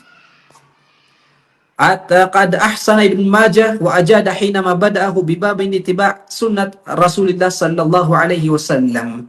At mahusay ang ginawa niya sa pag-akda na ginawa ni Ibn Majah nang simulan niya ito, ang kanyang libro sa kabanata tungkol sa pagsunod sa propeta, mga sunna ng propeta Muhammad sallallahu alaihi wasallam. At inihanay niya rito ang mga hadith na nagpapatunay sa autoridad ng sunna at ang obligasyon sa pagsunod at pagsasagawa dito. Saqa fihi al-hadith ad-dala ala hujjiyat as-sunnah wa wujub ittiba'iha wal amal biha. Patungkol dyan, medyo lumihis tayo ng kaunti lang. May mga firqa, may mga lumalabas ngayon na mga sekta na tinatawag nila ang kanilang sarili na mga Quraniyun, mga Quranist, na sinasabi nila na ang sunna daw ay hindi katibayan, hindi maaring maging katibayan, at hindi maaring pagkuhanan ng mga ahkam at mga akida, lalong-lalo na ang akida. At ang ibig nilang sabihin sa sunna, lahat ng sunna, ang ating pagkukuhanan lang ng ating mga ahkam, mga akida ay ang Quran lamang. At dito sa kitab na to ni Imam Ibn Majah, yung kanyang kitab ay inumpisahan niya ngayon sa ittiba sunnat Rasulillah, pagsunod sa sunna ng Rasulullah. At ang una sa ang kitab na to ay binanggit ng mga hadith na etong mga hadith ay nagsasabi, nagpapatunay na ang sunna ng Rasulullah sallallahu alaihi wasallam ay pinagkukuhanan ng mga ahkam, mga akida, katulad mismo ng Quran. So kung gusto nyong basahin yun, hanapin nyo ang libro ni Ibn Majah at makakakuha kayo ng malaking kaalaman insyaallah sa pagiging hujjah ng mga sunna ng mahal na propeta Muhammad sallallahu alaihi wasallam. Tulad ng lahat ng aklat, ang sunan ni Ibn Majah ay nakatanggap ng iba't ibang reaksyon. Kung minsan ay may pagsang-ayon at pagtanggap, at sa ibang pagkakataon ay may kritisismo at pagsusuri. Hindi ito nakaligtas sa pagkakamali. Wala pang ang isinisilang na sumulat ng isang aklat na hindi niya naging paksa ang sariling kritisismo sa paglipas ng panahon. Sa loob ng Sunan Ibn Majah, matatagpuan ang mga hadith na sahih, may mga hadith na hasan, may mga hadith na daif, at maging hadith na munkar, at mga hadith din na mawdu', mga gawa-gawa, fabricated. Ngunit sa kakaunting bilang lamang, hindi naman marami ang mga hadith na to. Ano man ang mangyari, ang mga gawa-gawang hadith ay kakaunti lamang kumpara sa kabuuang bilang ng mga hadith sa aklat na lumalagpas sa 4,000 gaya ng nasabi natin. Kaya naman hindi na ito nabawasan ang tunay na halaga ng aklat na to. Kumbaga, pwedeng maaring may magsabi na huwag na kayo magbasa sa libro ni Imam Ibn Majah dahil may mga fabricated na hadith. Pero kung ikukumpara mo dun sa nabanggit niyang hadith na 4,000 plus na hadith, tapos ang hadith lang na mawdu ay hindi pa aabot sa 10. So saan natin ilalagay itong mahigit 4,000 na malalakas na hadith? Yung mga ilan sa mga ulama, anong mga nasabi nila sa libro ni Imam Ibn Majah? Qala az-Zahabi, Sunan Abi Abdullah, kitabun hasanun, lawla ma kaddarahu ahadith wa hiya laysat bil kathira. Sinabi ni Imam az-Zahabi na ang Sunan Ibn Majah ay isang magandang aklat kung hindi lamang dahil sa ilang mga mahihinang hadith na nakapaloob dito. Bagaman hindi naman marami ang mga hadith na ito. At sinabi niya rin ni Imam az-Zahabi, فعن ابن ماجه قال عرضت هذه السنن على أبي زرعة فنظر فيه وقال أظن إن وقع هذا في أيدي الناس تعطلت هذه الجوامع وأكثرها ثم قال لعل لا يكون فيه تمام 30 حديثا مما في إسناده ضعف. Sinabi rin ni Imam az-Zahabi mula kay Ibn Majah, sinabi ni Ibn Majah, ipinakita ko ang sunan na ito kay Abu Zur'ah. Tinignan niya ito at sinabi, sa tingin ko, kung mapunta ito sa mga kamay ng mga tao, ang mga koleksyong ito, mga hadith na to, o ang karamihan sa mga ito, ay mawawalan ng gamit dahil sa ganda ng ayos nito. Kumbaga yung mga karamihan sa mga libro, mapapawalan yan ng bisa dahil sa ganda ng libro na to. Pagkatapos ay sinabi ni Imam az-Zahabi, marahil na hindi abot sa 30 hadith ang may kahinaan sa kanilang isnad. So may mga hadith dyan, sinabi niya na may mga may hina ang isnad. At sinabi rin ni Imam az-Zahabi معلقا وإنما غض من رتبة سننه ما في الكتاب من المناكير وقليل من الموضوعات وقول أبي زرع إن صح فإنما عنا ب30 حديثا الأحاديث المطرحة الساقطة وأما الأحاديث التي لا تقوم بحجة فكثيرة لعلها نحو 1000. Ito yung opinion ni Imam Az-Zahabi. Opinion lang ito ni Imam Az-Zahabi. Ang nagpapaba lamang sa ranggo ng kanyang sunan ay ang mga ahadith na may mga isnad na mga manakir, mga ahadith manakir. At mga kaunting mga mawdu'at. Tapos may sinabi si Imam Az-Zahabi na sarili niyang opinion, amma al-ahadith allati la taqumu bihi hujja fa kathira la'allaha nahu 1000. Ang mga hadith na sabi ni Imam Az-Zahabi tungkol sa mga hadith na hindi sapat na maging katibayan, ang mga ito ay marami, marahil ay nasa 1,000. Yun ay pananaw ni Imam Az-Zahabi. Pero ang mga ulama ay in-study nila at pinag-aralan nila etong libro ni Imam Ibn Majah. Kung ilan nga ba ang sahih dito, ilan nga ba ang hasan dito, ilan nga ba ang daif dito, ilan nga ba ang munkar, ilan ang mawdu' dito, para naman maging munsif, adil, para maging patas tayo. Hindi lang dahil narinig natin na maraming hadith na mahina dyan, na hindi na natin titignan, hindi na natin susuriin. Kaya naman ang mga ulama ay sinuri nila etong libro ni Imam Ibn Majah. Wala yafutuna huna an nurida ta'liq al-Hafiz Ibn Hajar hina yaqul. Sinabi ni Ibn Hajar, hindi natin dapat palampasin ng komento ni Imam Ibn Hajar nang sabihin niya, ang kanyang aklat, ang sunan, ang kanyang aklat, ang sunan ay isang mahusay na koleksyon. Jami'. Maraming mga kabanata at mga kakaibang hadis, mga hadis gharib. Gayunpaman, naglalaman ito ng mga hadis na napakahina. Daifun jiddan. Etong libro ni Imam Ibn Majah. Hanggang sa nakarating sa akin na sinabi ni As-Sirri o As-Siri, sa ibang pagkukwento ay si Al-Mizzi. Al-Mizzi. Na itong si Al-Mizzi ay Sheikh ni Ibn Taymiyyah at Sheikh ni Zahabi at Sheikh ni Ibn Kathir sa hadith. So isa ring may libro din si Mizzi patungkol sa mga rijal as-sanad. Ngayon, sinabi ni Mizzi, ano yung sinabi ni Mizzi? Man farada bi khabarin fihi fahuwa dha'ifun ghaliban. Yani, anna man farada bihi Ibn Majah fa innahu dha'if. Sinabi ni As-Siri o di kaya ay si Mizzi, isa sa dalawang ito, ang kung ano man ang yung mga zawaid, yung sinabi natin na binanggit o isinalaysay ni Ibn Majah na wala sa 5 aklat, wala doon sa 5 aklat, Bukhari, Muslim, Abu Dawud, Tirmidhi, An-Nasai, yung mga binanggit niya na sa kanyang aklat lang mismo, sabi ni Mizzi, ghaliban, daif. Kadalasan o halos lahat ay mahina.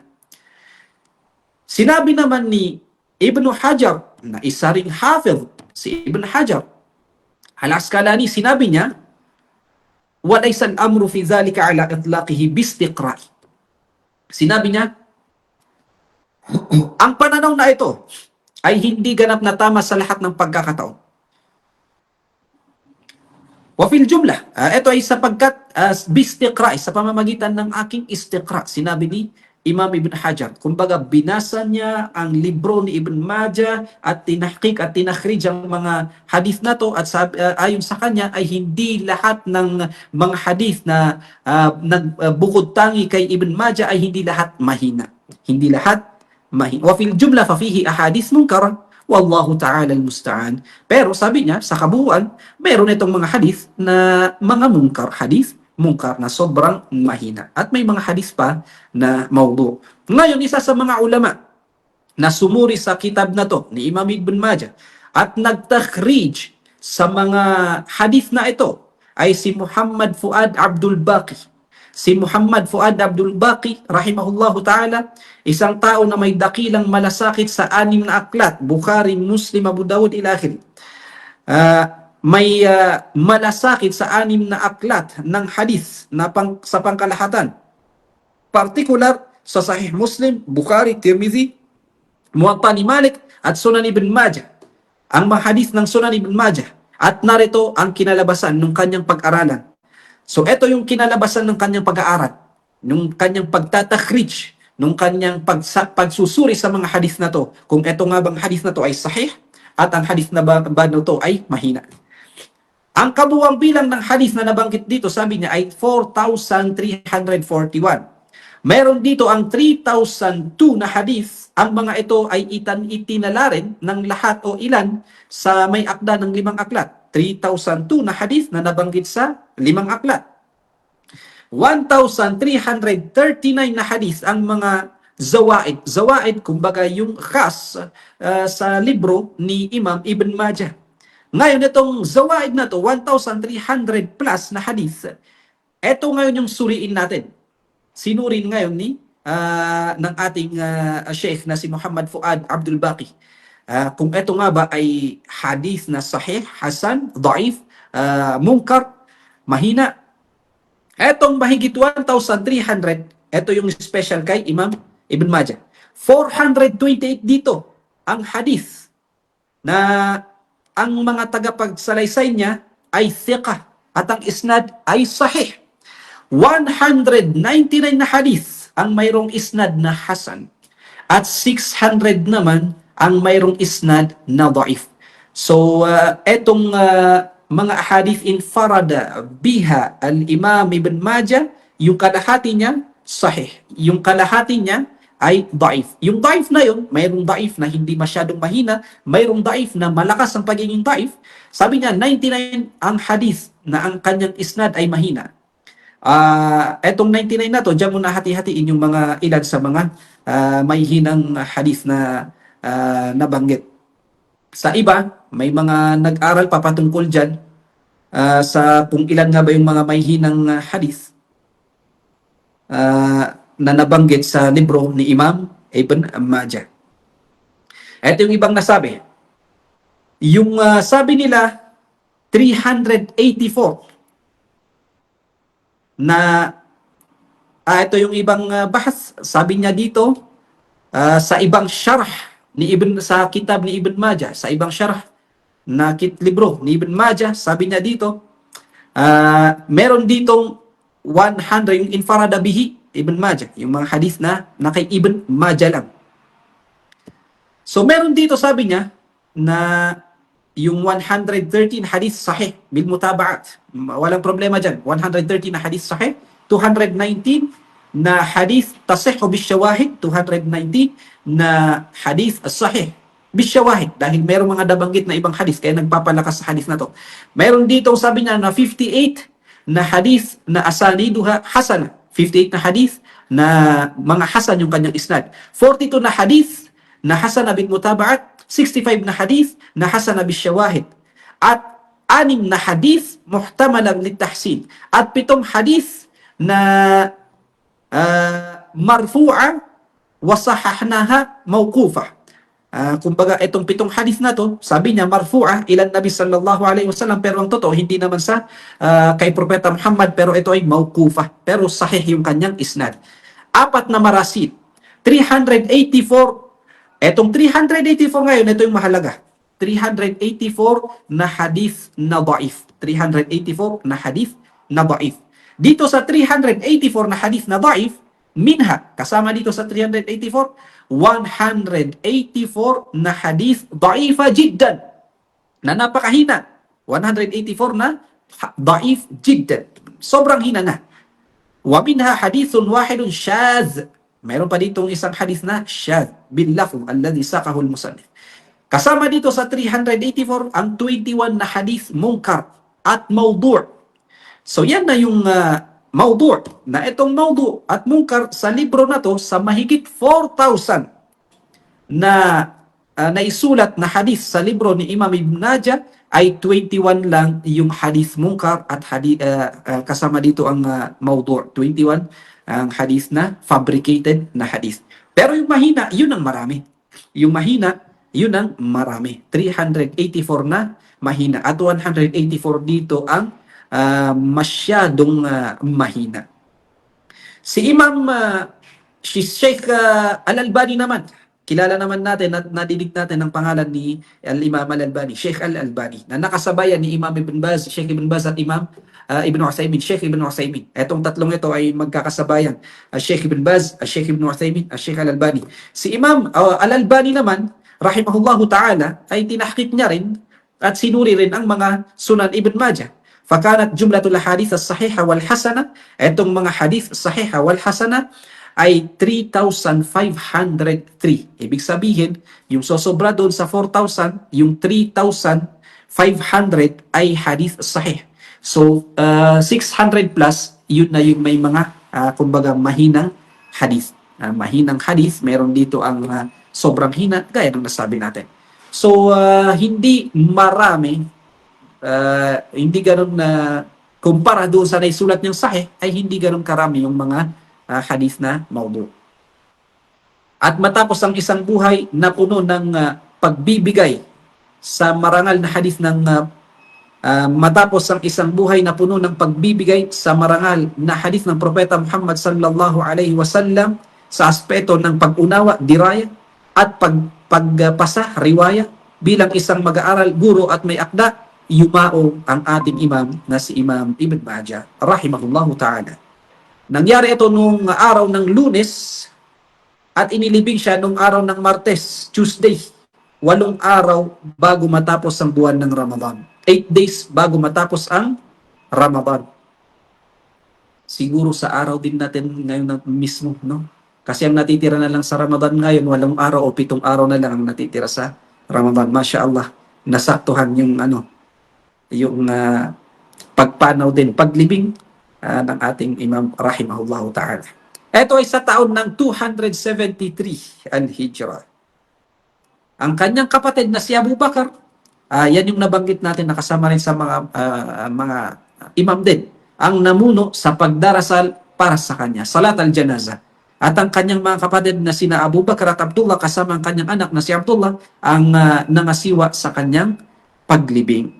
At dito natatapos ang mga kasaysayan ng ating mga imam. At sana ay may mga napulot tayong aral sa mga serye na to, aral sa mga fawaid, imaniya, ruhiya, mga benepisyo, mga aral sa ating mga kaluluwa, sa ating relihiyon, at mga fawaid ilmiya, patungkol naman sa mga karunungan sa mga pag-aaral, pagsusumikap nila, mga pagsasamba nila, mga inilaan nilang oras sa hadith ng Rasulullah sallallahu alaihi wasallam, yung mga nasabi natin na mga katangian nila at mga paggalang nila sa kanilang mga guro. Sana ay may napulot tayong mga aral sa seryeng ito at maisagawa ang kahit na kakaunting aral na napulot natin sa mga seryeng ito. At maraming salamat sa lahat ng mga sumubaybay at maraming salamat sa tagapangasiwa ng programang ito.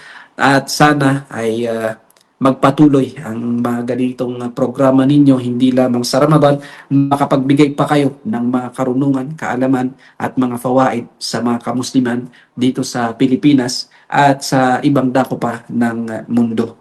At pinapasalamatan din natin ang Allah subhanahu wa ta'ala na nagbigay sa atin ng lakas at naggabay para matapos ang mga kwento ng mga imam na to.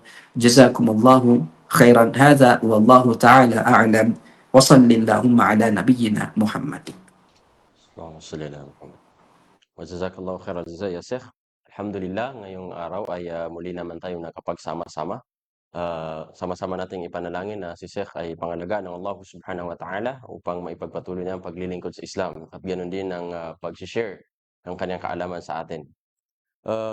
Ngayong araw ay ating natalakay ang isa sa pinakakinikilalang imam ng hadith, si Imam Abu Abdullah Muhammad bin Yazid bin Majah al-Qazwini, na kabilang sa isa sa mga imam hadith na ginawang dahilan ng Allah subhanahu wa ta'ala upang ma-preserve ang mga sunna ng Propeta Muhammad sallallahu alaihi wasallam, at sa kanyang dedikasyon ay nakapagpamalas siya ng mga kasulatan o ng libro na kung saan pinangalanan niyang Sunan Ibn Majah. Ang buhay ng Imam Ibn Majah ay isang simpleng paalala sa atin. Ang tunay na kaalaman ay dapat na hinahanap ng may kasipagan, pinapangalagaan ng tapat at ipinapasa sa iba ng may katapatan at pagmamahal. Ngayon po ay samahan niyo ako upang buksan natin ang tanong ng bayan.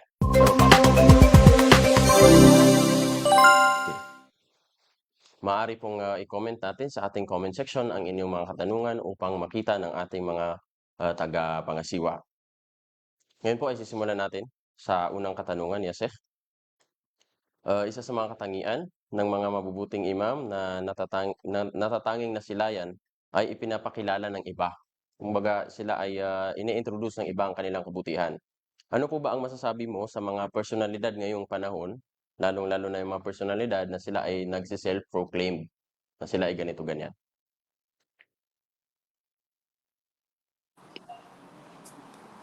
Alhamdulillah, ang ating mga imam, ang kumilala sa kanila bilang imam ay ang mga tao. Hindi naman sila lumabas sa mga tao at inanunsyo na kami ang ako ang imam. Halimbawa si Imam Abu Hanifa, hindi naman niya sinabi na ako ang imam sa madhab al-Hanafi.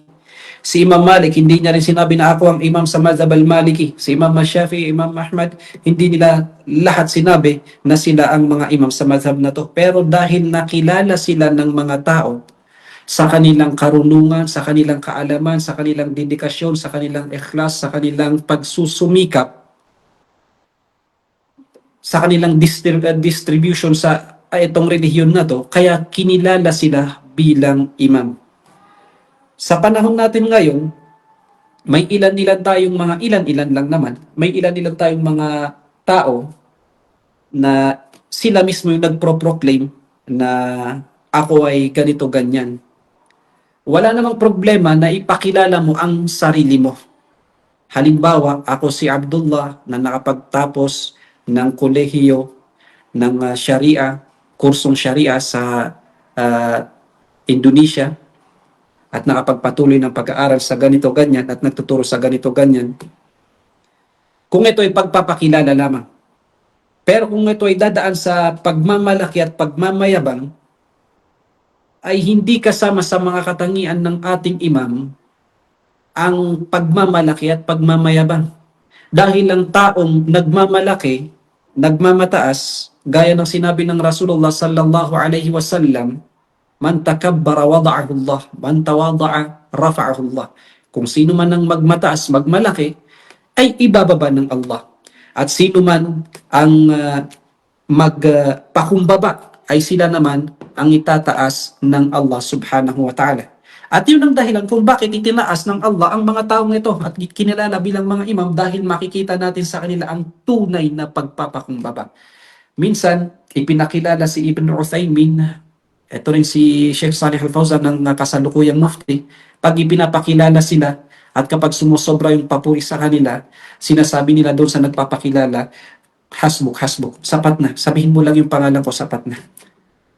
Yun yung kanilang pagpapakumbaba.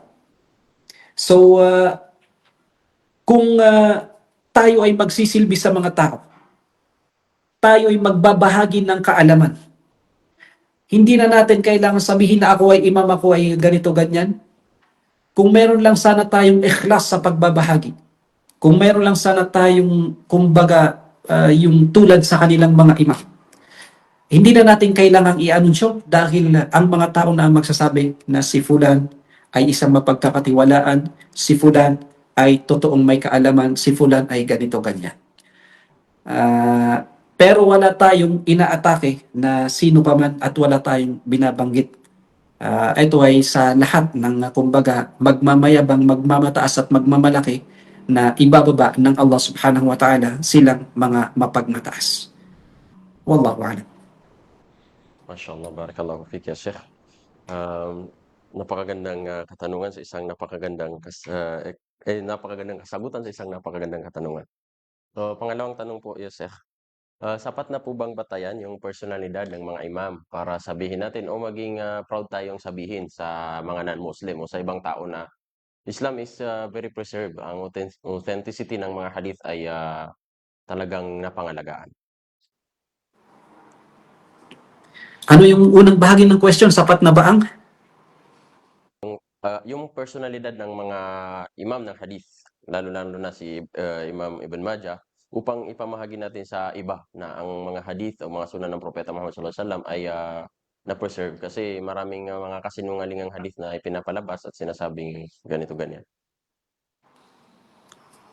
Naam, bismillah. Walang duda. Walang duda na ipagmamalaki natin ang ating mga imam na nagsumikap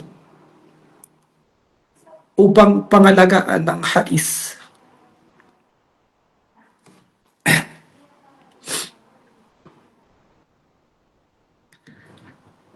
Ginamit nila ang kanilang oras, panahon, lakas at buhay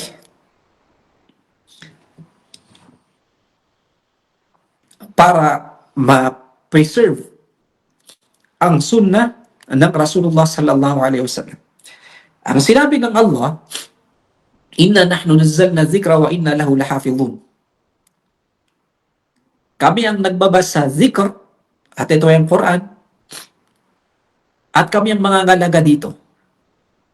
Walang duda na ang Quran na pangalagaan. Pero, ang sunnah ay wahy ng Allah. Sinabi nga ng Allah, "Wa ma yantiqu 'anil hawa, in huwa illa wahyun yuha." Kaya ang sunnah ay wahy mula sa Allah subhanahu wa ta'ala.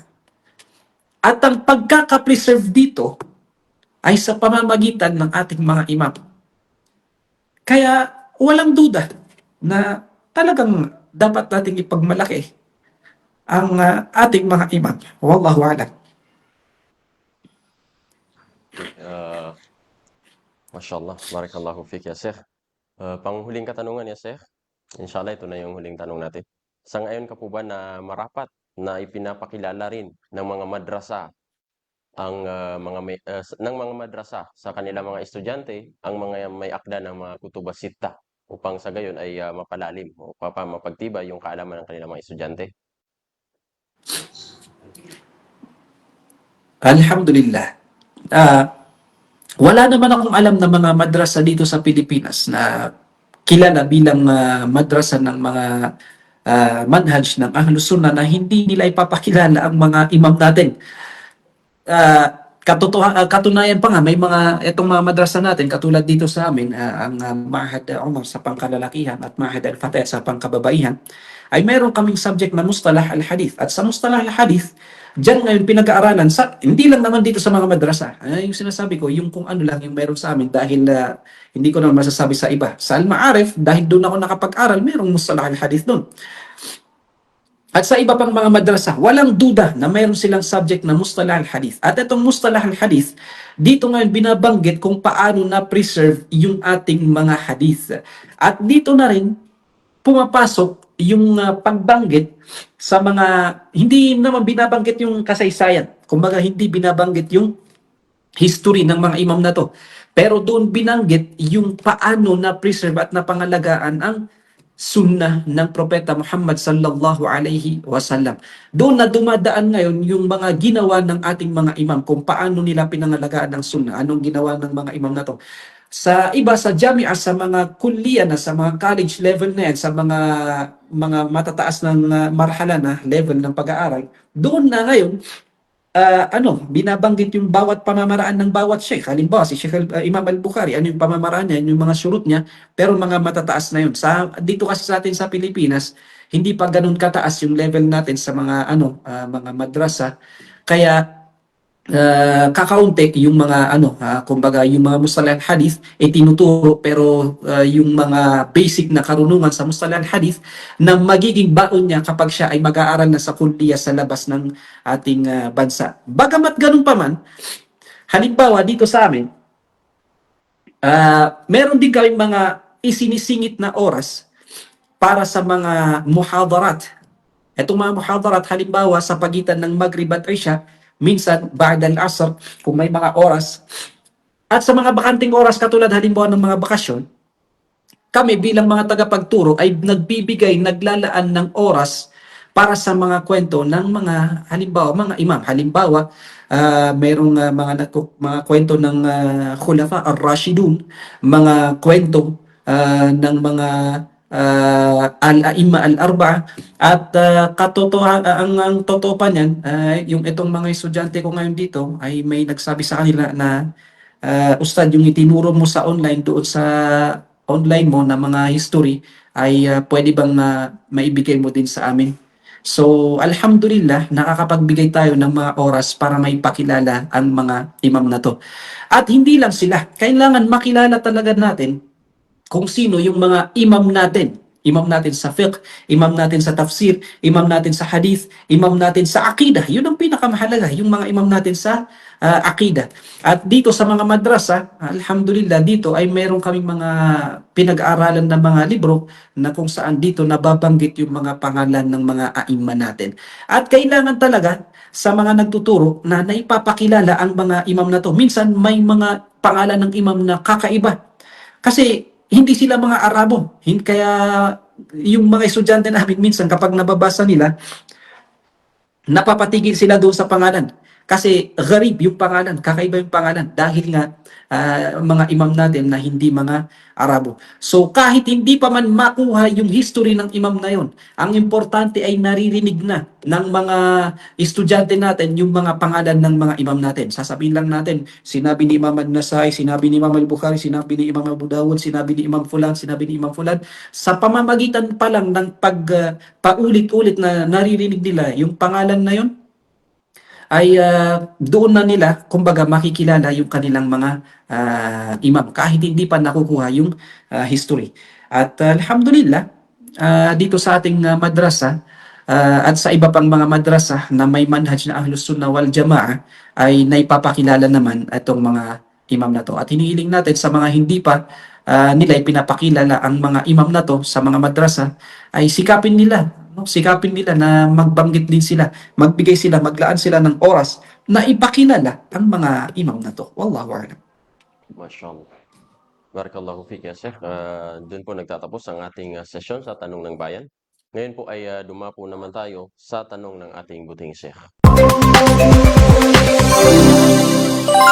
Ang aking last question naman, si Imam Ibn Majah ay nakilala rin sa dalawang larangan at meron din siyang akda at meron din siyang libro sa dalawang larangan na ito. Ngunit hindi sa atin umabot ang mga librong ito. Ito yung tanong, ano yung dalawang larangan o karunungan na ito?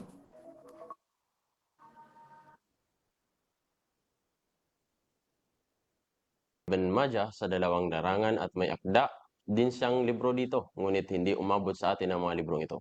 Ano ang dalawang larangan ng karunungan ito? Tanong mula sa ating buting Sheikh. Pagkatapos po ng ating live broadcast ay atin pong i-aanunsyo sa ating page ang mga nanalo sa ating sa tanong ng ating buting Sheikh. Ngayon ay ating i-aanunsyo ang nanalo sa 5th episode ng ating GGR. Walang iba po kundi si Sister Ummu Khadija. Mangyari pong makipag-ugnayan sa aming mga tagapangasiwa upang matanggap ang inyong premyo. Okay. Alhamdulillah, ngayong araw ay natapos ang last episode ng ating GGR, The Golden Goals of Ramadan, As-Salafus Saleh Series 2, The Imams of Hadith, na kung saan nakapokus sa buhay ng isa sa magiting na imam ng hadith na walang iba kundi si Imam Ibn Majah. Maraming salamat po sa ating buting Sheikh sa kanyang oras, dedikasyon at sakripisyo. Kahit po tayo ay nag-aayuno, ngunit binigyan natin ng panahon, lalong-lalo na sa oras na ito na kailangan natin ng tulog, na maibahagi natin ang kaalaman sa ating mga tagapakinig. Bilang panghuli ng ating programa, pakinggan natin ang mensahe ng ating buting direktor, na walang iba kundi si Ustad Abdul Jabbar Montañer. Falyatafaddal ya Sheikh, ziyadatan mashkur. Assalamualaikum warahmatullahi wabarakatuh. Mapagpalat mabiyayang araw po ng Ramadan sa ating lahat. Alhamdulillah, tayo nagpapasalamat kay Allah subhanahu wa ta'ala sa matagumpay na pagdaos po natin ng ating programa, ang Golden Goals of Ramadan, na isang programang regular na iniimplementa ng Al-Jalisus Saleh, The Good Companion Incorporated sa tuwing Ramadan. At sa series natin ngayon ang Salafus Salih Part 2, Imams of Hadith Series. Alhamdulillah, tiyak na marami tayong natutunang mga aral mula sa kwento, kasaysayan ng mga Imams of Hadith na malinaw na tinalakay sa atin ni Sheikh Abdullah Pandugar. Alhamdulillah, napakahalaga ng mga kwento na ito ng mga imams dahil sa ang mga libro ng Sahih Bukhari, Sahih Muslim, Sunan at-Tirmidhi, Sunan Abi Dawud, Sunan Ibn Majah, Sunan Nasa'i, lahat ito ay mga fundamental na mga libro ng pinakukunan ng mga hadith. At kung ang malaman natin ang kasaysayan at buhay ng mga sumalaysay na mga hadith na ito ay nagbibigay sa atin ng inspirasyon, motibasyon na mas magkalap ng kaalaman, pahalagahan ng sunna ng Propeta sallallahu alaihi wasallam, aralin ng mga hadith ng Propeta sallallahu alaihi wasallam.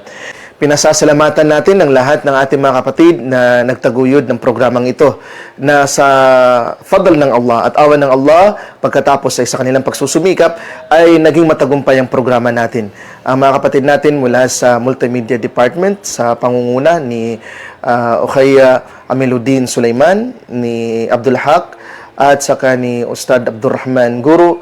Alhamdulillah, kasama na din ang iba pang mga kasamahan natin na humalili sa programang ito. Maraming salamat sa inyo at nawa ay gantimpalaan kayo ng Allah subhanahu wa ta'ala sa lahat ng mabuting nakamit ng mga nanood sa programang ito.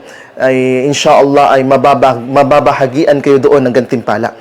At ganun din, sobrang pinasasalamatan natin ang ating butihing sheikh na nagbigay sa atin ng paliwanag sa kwento ng mga imams na ito, si Sheikh Abdullah Pandugar. At inaasahan natin na makasama pa natin siya sa mga susunod pa rin natin ng mga programa, inshallah ta'ala. So abangan nyo pa rin ang ating mga susunod na mga online programs dito sa Al-Jalisus Salih, kung saan dito inshallah pinagsusumikapan natin na matalakay ang mga aralin, kaalaman na kung saan ay importante at fundamental para sa ating mga Muslim na matutunan. At nagsusumikap ang Al-Jalisus Salih na maiparating sa inyo ang kaalaman sa pinakamahusay na paraan at hinihiling natin kay Allah na ipagpatuloy may pagpatuloy natin yung ating mga pagsusumikap na at maging mukhlis tayo kay Allah subhanahu wa ta'ala sa pagtaguyod nito at itawfik tayo sa mas marami pang mabuting mga gawain. Maraming salamat. At in behalf of Al-Jalisus Salih, The Good Companion Incorporated, ako si Ustad Abdul Jabbar Anso Montanir, nagpapasalamat sa lahat ng mga taga-subaybay at nawa ay ibigay sa atin ng Allah ang maraming gantimpala. Assalamualaikum warahmatullahi wabarakatuh. Tayo sa pag-present ng Certificate of Appreciation para sa ating butihing sheikh. Al-Jalisus Salih, The Good Companion Incorporated, with SEC registration number CN 2016-16121, gives this certificate of appreciation to Sheikh Abdullah Pandugar in sincere recognition of his invaluable contribution as guest speaker for the program The Golden Goals of Ramadan, As-Salafus Salih Series 2, The Imams of Hadith. Your commitment to spreading knowledge, reviving the legacy of the Salaf, and inspiring the Ummah through the teachings of the Imam of Hadith has greatly enriched this blessed month of Ramadan. May Allah subhanahu wa ta'ala reward your efforts, accept your deeds, and grant you continued success in serving the Deen in both dunya and akhir. Signed by Ustad Abdul Jabbar A. Montanir, CEO or Director of Al-Jalisus Salih, The Good Companion Incorporated.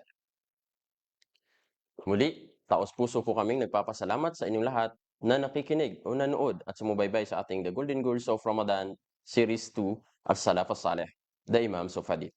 Isang karangalan para sa amin na maging kasama kayo sa pagbuhay ng isa sa mga magagandang kwento sa paglalakbay na ito ng kaalaman ngayong banal na buwan ng Ramadan.